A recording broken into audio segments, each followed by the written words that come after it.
Well, what we do know is there are thousands of eviction notices that are going to fall due in April, May, June and July. That means the date on which the person is meant to be out of the house will fall.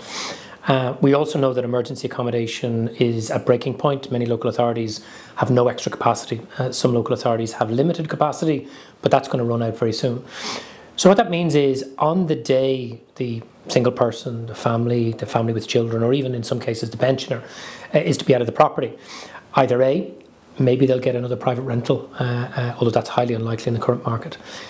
For the vast majority of people in the first instance, they'll end up staying with family and friends. That could mean overcrowding, or it could mean uncertainty, having to move some distance from your job or where your kids are in school, etc. I think there will be some people who will be essentially forced to emigrate. They'll, basically be saying to themselves, well, if I can't afford to live here, I should try my luck in London or Australia or Canada. And then there will be people who have no other options, they have no other choices, and they will present for emergency accommodation. And when emergency accommodation is full, then those people who can't access it will have one of two options: overholding the rental property, adding enormous stress and strain to themselves, or sleeping rough, and if they have children, the possibility of being referred to the Garda station for a safe place to sleep. So essentially what you're talking about is for people who already have been living through an incredibly uncertain time, an incredibly stressful time, out trying to get viewings, out trying to get another rental. The day they fall due, there are no good options for them. And I think the direct consequence of that is a significant month-on-month increase in official levels of homelessness, a more dramatic increase in hidden homelessness numbers that the government don't count. And I think the impact of that on people's lives has been completely underestimated by government.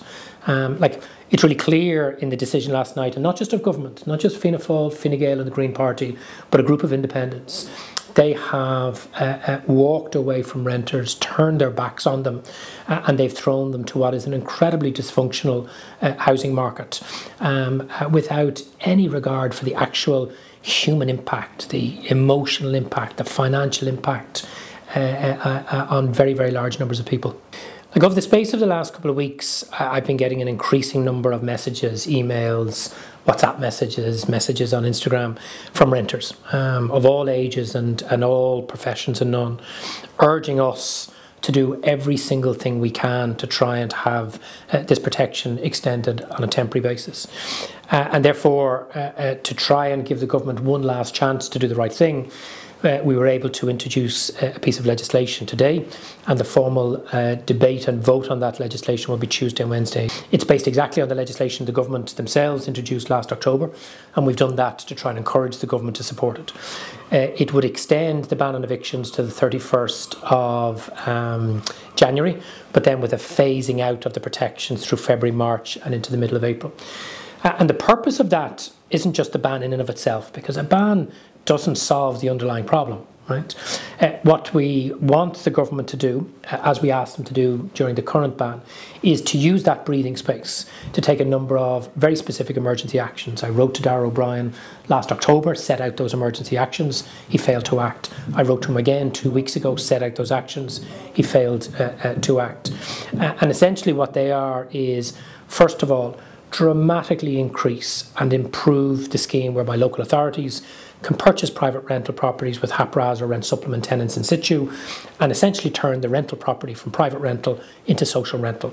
Landlord gets the market price for the property, subject to condition and suitability, and the tenant is saved from homelessness.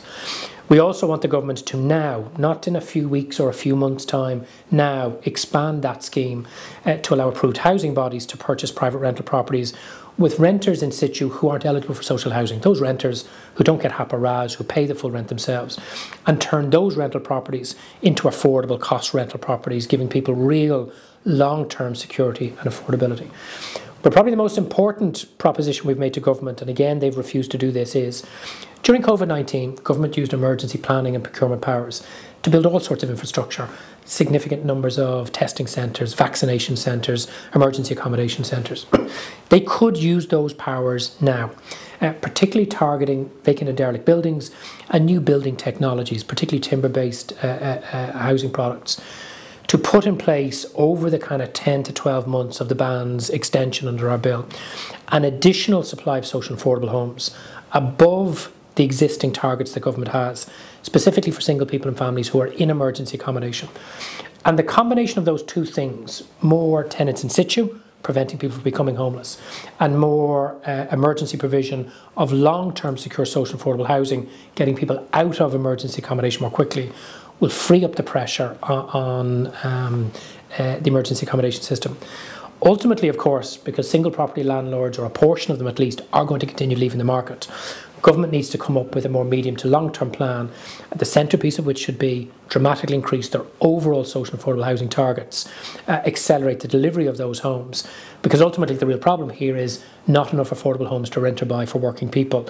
So we've set out the emergency measures, we're giving them a chance to vote on the legislation to give them the breathing space to put those in place.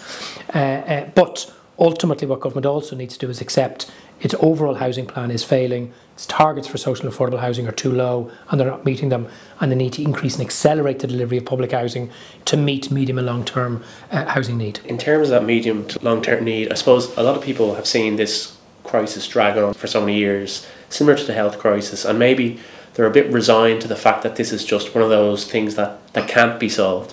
So could you maybe outline how a Sinn Féin government would approach this differently? So the first thing to say is this has been done before. Back in the 1930s, when the state was broke, government and politicians in Dublin Corporation and some very progressive architects and planners decided to clear the slums, to take working class families out of the most appalling Dickensian 19th century conditions and give them what was at that point state-of-the-art, modern, comfortable, clean living. And they knocked down the tenements, they built good quality corporation flats, and they dramatically improved the lives of tens of thousands of working people over many generations. In the 40s and 50s and 60s, our corporations built really, really good quality public housing, council housing, for unemployed people, partially employed people, well-employed people. And again, at a time when the state didn't have the resources and the money we have today. So the first thing to say to people is housing can be solved. It would take some years and it would take a change of government. But what we need is a government, first of all, that understands to turn this around, the level of investment in and the volume of social, affordable rental and affordable purchase homes that need to be delivered is way, way beyond what the government is currently promising, and they're not even delivering those modest targets. The second thing then is you need to cut the red tape and bureaucracy, empower our local authorities and approved housing bodies to deliver those homes. And at the same time, government needs to stop spending huge amounts of money subsidising large institutional investors, large developers. Government needs to stop over-relying on the private rental sector through HAP and RAS and rent supplement to meet social and affordable housing need, and really put a focus on the largest public housing building programme in the history of the state. Can it be done? Yes, it can be done. Will it be done by Fianna Fáil, Fine Gael and the Green Party, now supported by some independents? Not in my view, it can't be.